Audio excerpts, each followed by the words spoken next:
So my name's Paul Tyler. I'm from Men's Primary School down in East Renfrewshire.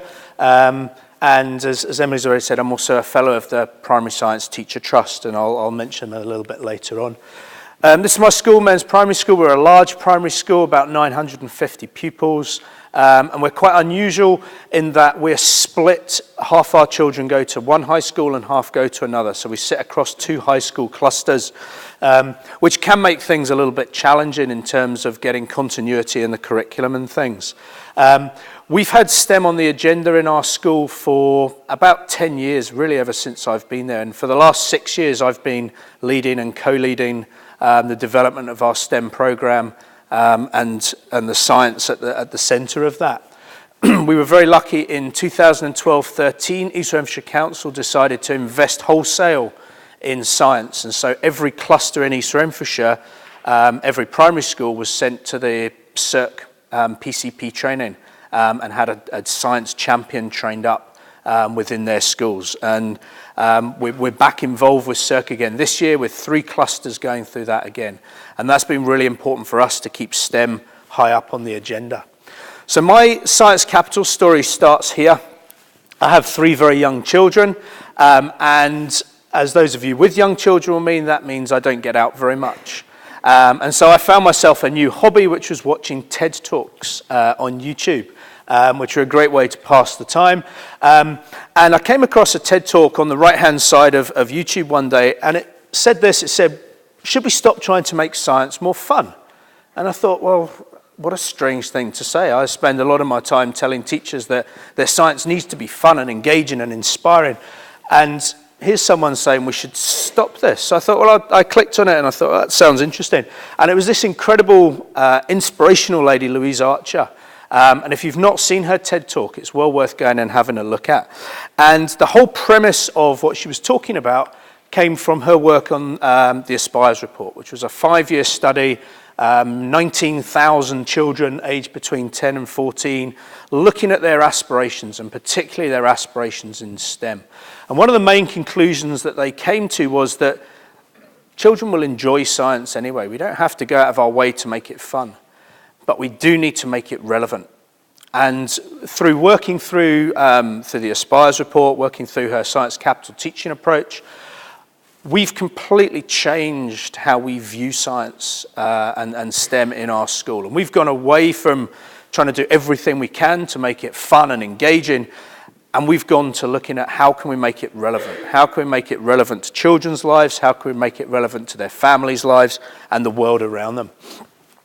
So one of the key findings from the Aspires report was this, and you might well not be able to read it from where you are. I've had to put my glasses on so I can.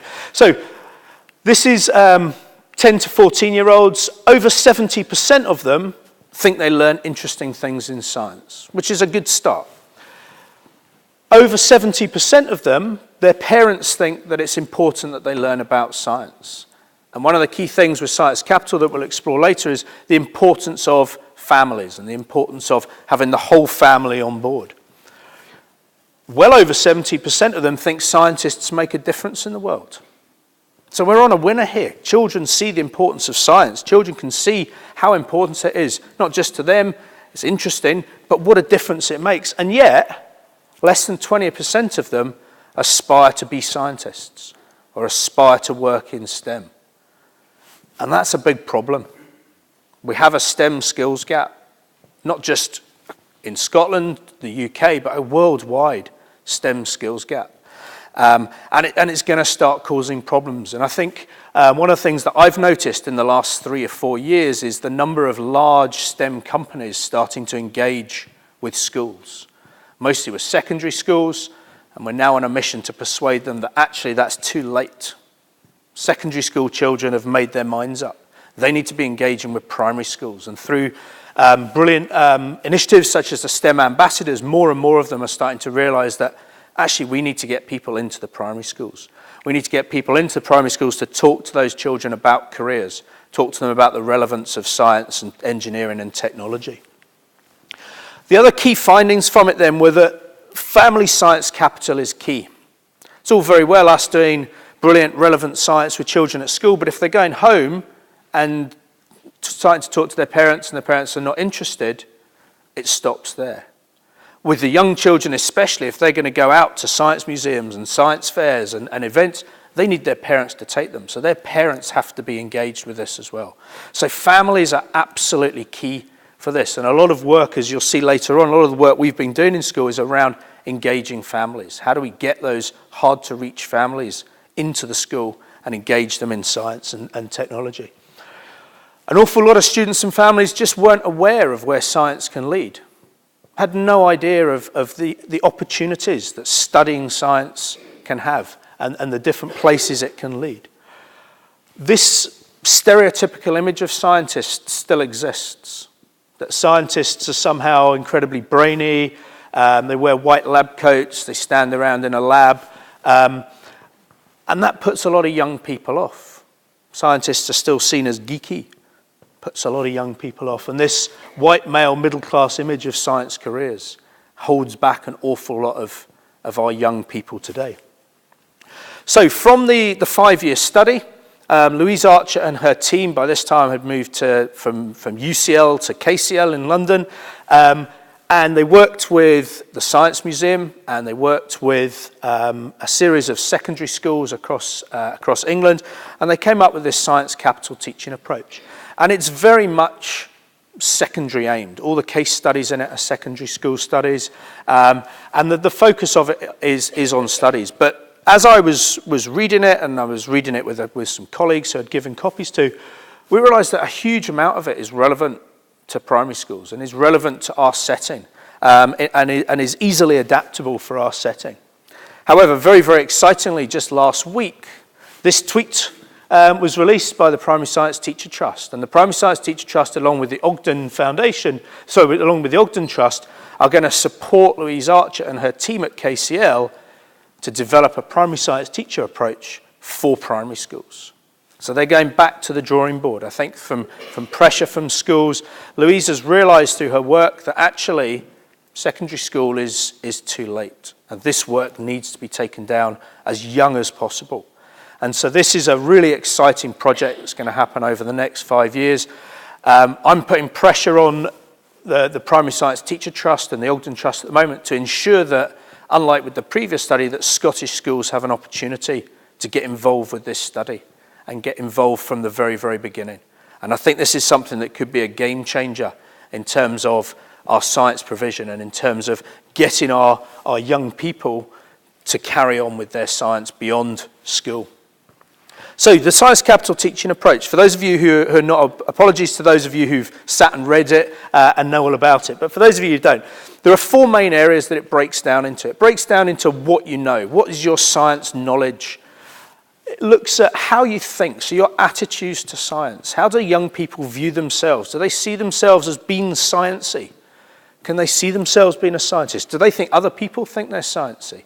Do they see the relevance of science around them? I'm one of those strange people who walks around and sees the science in everything. Do children see that? The children go to a PE lesson and see the science in their PE lesson. Are they walking down the street when the street lights come on and they're thinking about, well, why are they that colour now? And why do they change colour in 20 minutes' time when they've warmed up? It looks at what they do. And not what they do at school, but what they do out with school. Are they engaging with science content on social media, which is how an awful lot of our children now engage with any sort of content? Are they going to science festivals? Are they going to science centres? Are they watching science documentaries on TV? Do they read science fiction?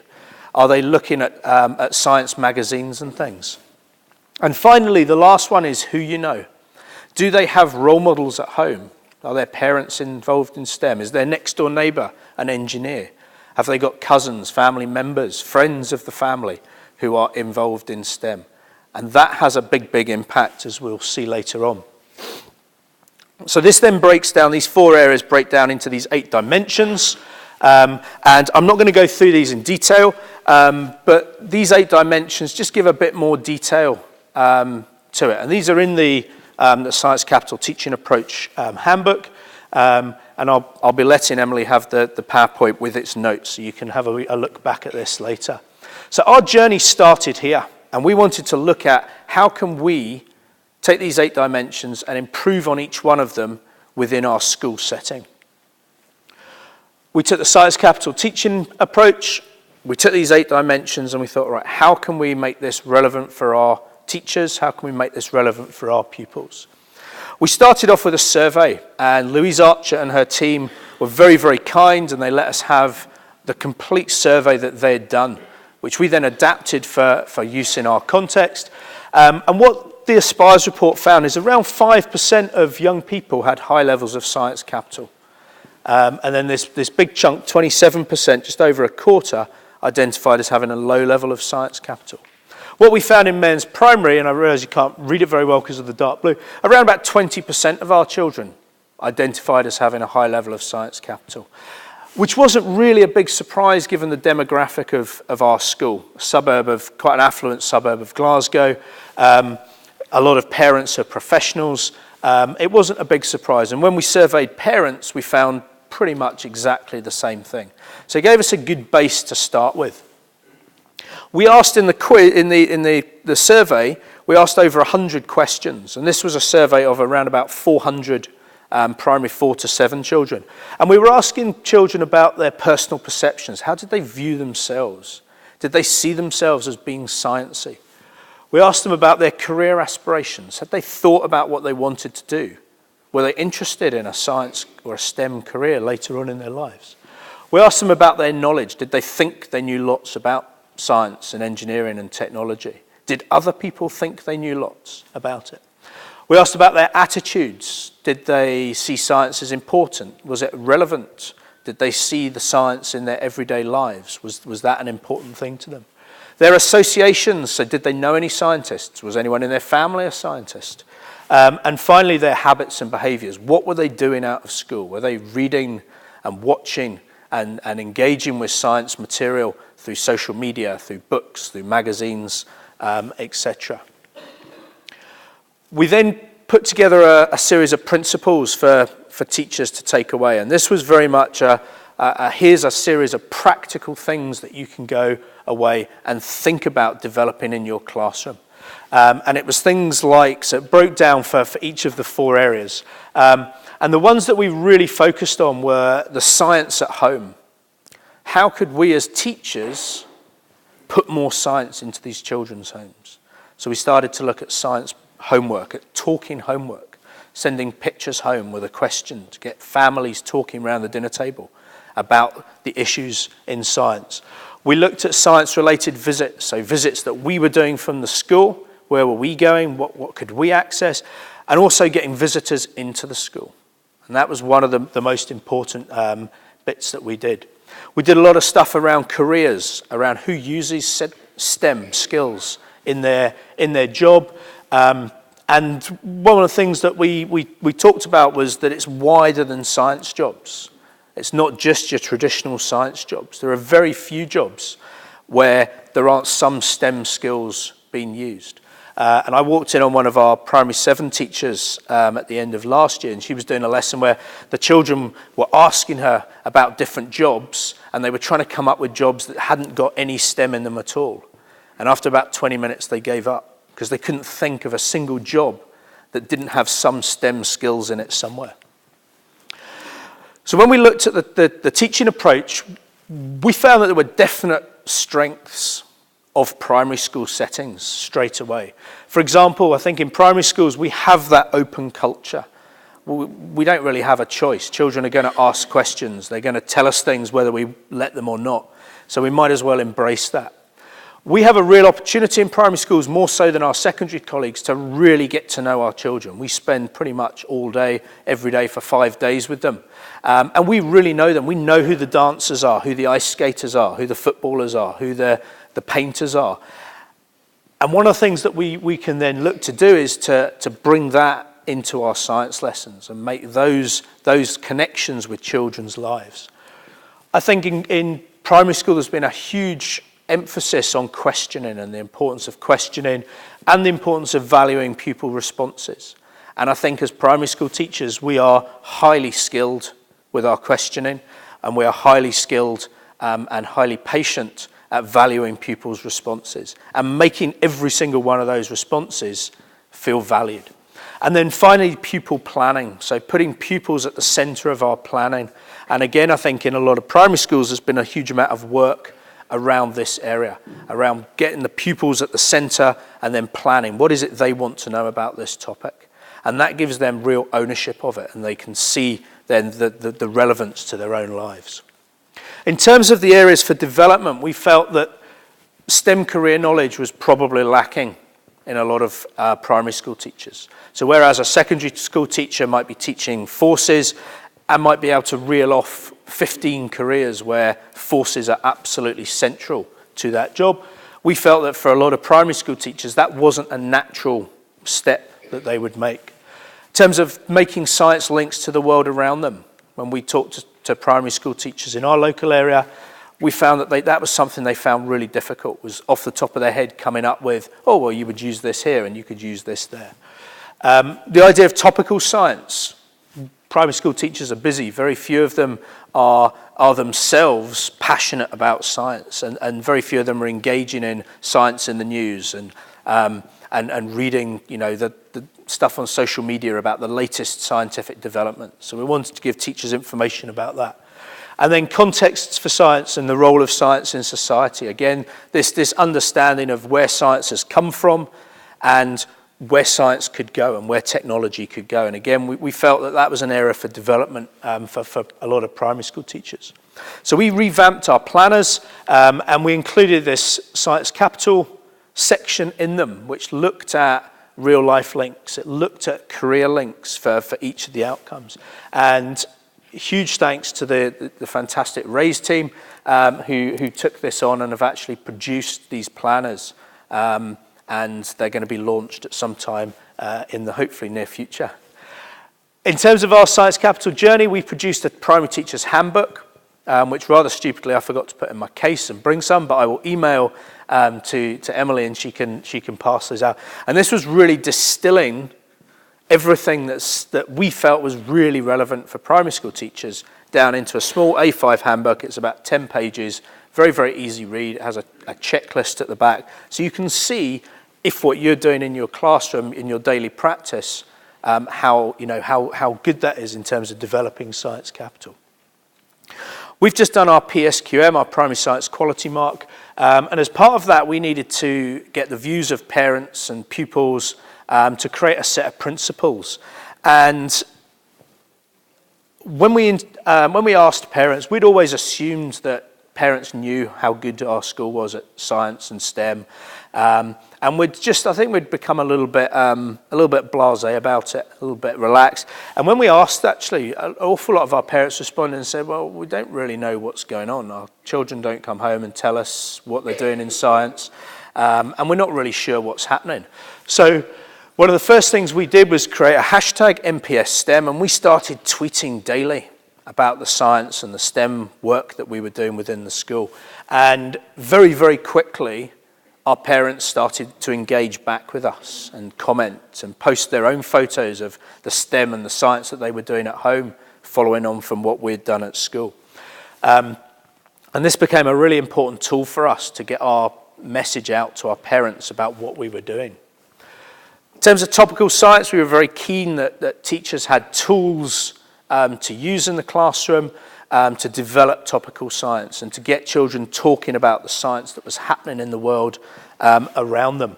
And so we subscribe to Whiz Pop Bang magazine, and we also have we subscribe to First News, which, if you don't subscribe, is a fantastic resource. It can occasionally be a little bit Anglo-centric, but it has a brilliant science technology page. Science is on the front page of it, probably 1 in 3 issues of it. And it's a great way of getting children talking about science and recognizing the science in the world around them. Topical Science Updates is a monthly newsletter that comes out. It goes direct to schools. It's completely free, and it takes 2 or 3 current stories, science stories in the news, and it expands on them, and it gives links and information about them, so you can use those in schools. And then Reach Out Reporter, which is a relatively new website from the Twigworld group, and it's a free website to use. Again, links the science that you're teaching to real life situations and real life science that's going on just now. We wanted to do some work around STEM careers. We realized quite quickly that an awful lot of our children had no idea about the breadth of STEM careers. And so we engaged with organizations such as Medical Mavericks, who produce a brilliant book with, I think it's 125 careers in the NHS and in medicine, and other organizations. And we produced a set of STEM careers cards. And again, this is a free resource. This is freely available on TESS. And it really got our children talking about the different careers. And all of a sudden, children were looking at marine biologists and marine zoologists and going, you swim all day and you tag turtles in the Bahamas. That sounds like my ideal job. And they started to realize that there's this huge breadth of STEM careers and opportunities that they can get involved with. We tried to widen the opportunities we gave children. So we had past pupils come back to the school and ran workshops on renewable energy. And that kept this sort of science capital journey going for them. We had pupils delivering CPD for teachers at a couple of sessions, which was an amazing experience for them. We engaged with a charitable organisation called Smart STEMs, who link primary schools and early secondary with colleges and universities. And they ran a series of events in colleges around Glasgow where the children went and got hands-on experience. There's a group of children here building a steam bypass valve, all right, at Strathclyde University. We gave primary six the opportunity to do their John Muir Award, and a group of our primary sixes did that.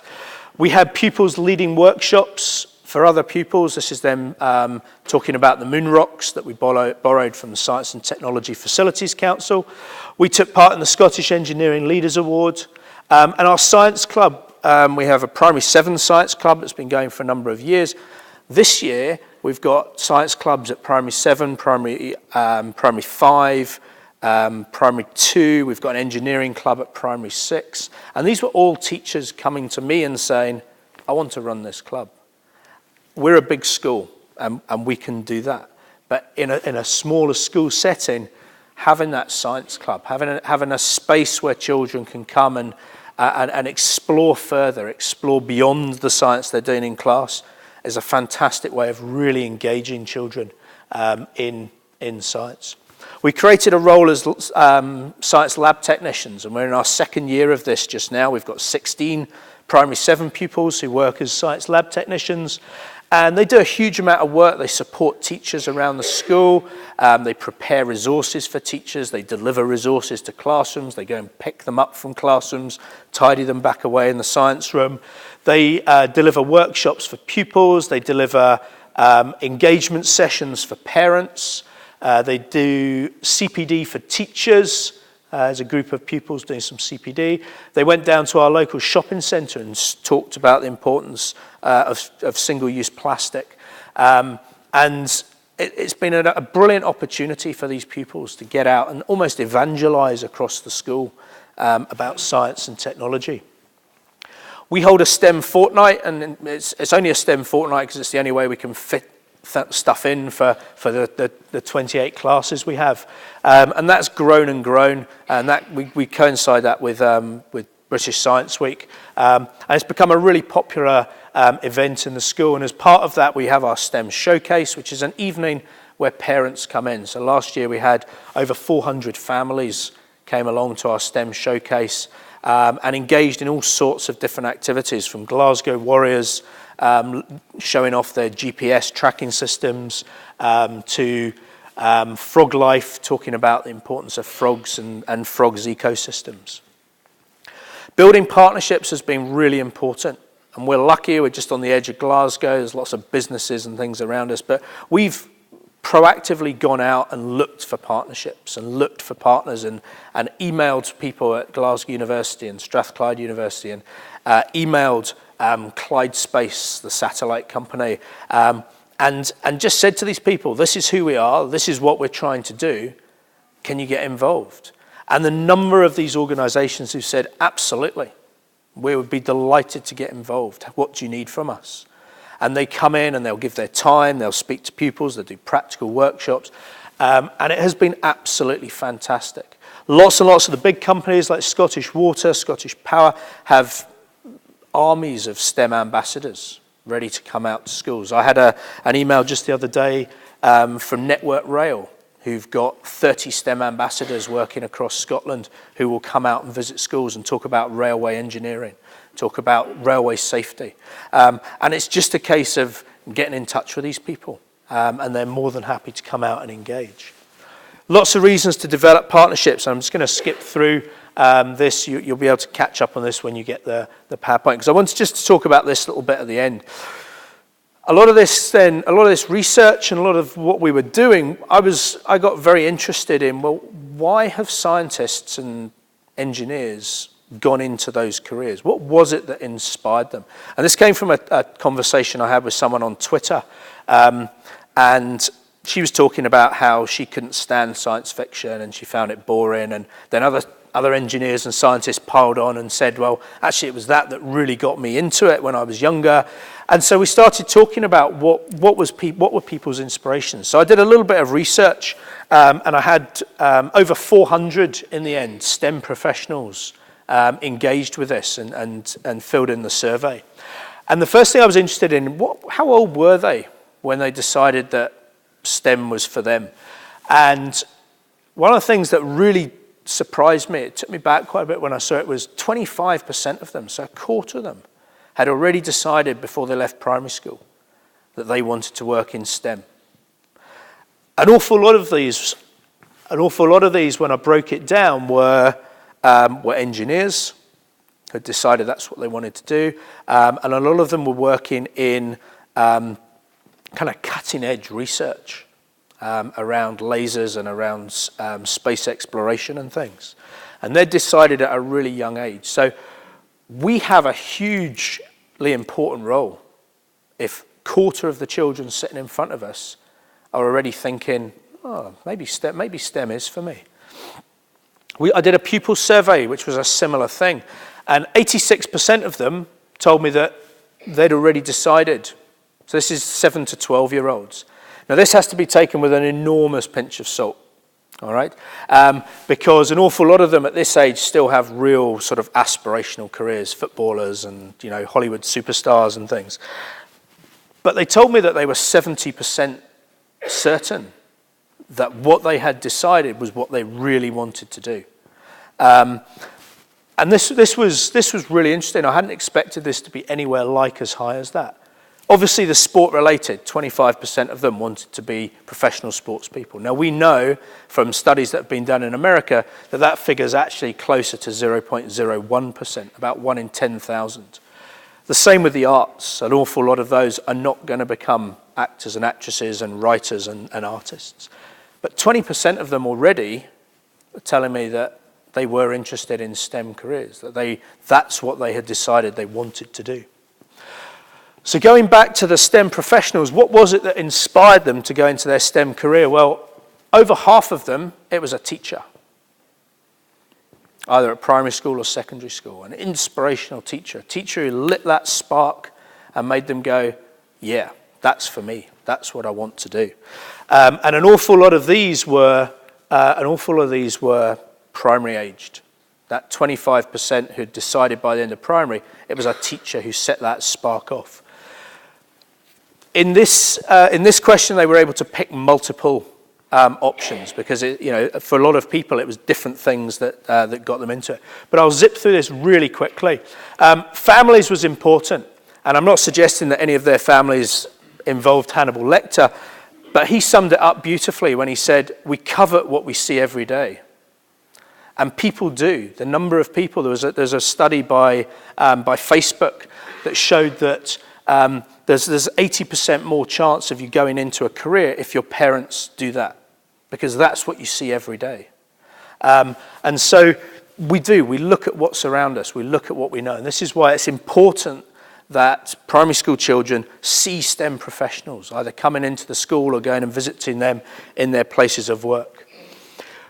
The normal science fiction, STEM toys, just curiosity for a lot of people, career prospects, Funnily enough, money was very low down. That didn't really figure in people's inspiration. Non-fiction books, TV, and a desire to help was quite important. This really interested me because the green is female. Twice as many girls inspired by a teacher. So teaching is really important. Those girls sitting in front of you now, and if we're going to talk about the girls in STEM and talk about smashing these stereotypes, the teacher is really, really important. I'm nearly there. So don't underestimate you. Don't underestimate the power of what you can do standing in front of those children, inspiring them, making science relevant to their lives. I'll skip past this bit because we are out of time. Smashing stereotypes is really important, and I'm delighted that Education Scotland have got the new team of gender balance officers working, and I think that's going to make a real difference. But any time that you come across these stereotypes in class, and it's quite interesting, quite often they come from, it's the girls who say them. My little girl, who's now 6, I remember her coming home from nursery at the age of 4 saying, I couldn't play football today because only boys play football. At the age of 4. These stereotypes are ingrained from the second these children turn on the CBBS. They start to be ingrained. I was told this week by an 8-year-old on Monday, said to me, scientists don't need to be clever. So they just need to be curious, creative, and like playing. And this is a wee boy who comes in at playtimes because he can't cope out in the playground, and he comes in and he just builds things in his classroom at playtime. And he's already twigged onto this, that actually you don't need to be smart. 80% of scientists, a recent study in the New Scientist, 80% of scientists were in the bottom half of their class all the way through school. But they had that curiosity, they had that passion, and they had that spark at some point. There isn't any time for questions. That's the best email to get me on. If you have any questions, if you want any of the resources, the careers cards, if you want to subscribe to Topical Science Updates, that's me on Twitter. Anyone who's interested in the Children's Conference, you can come and catch me later. Thank you very much for your time this morning.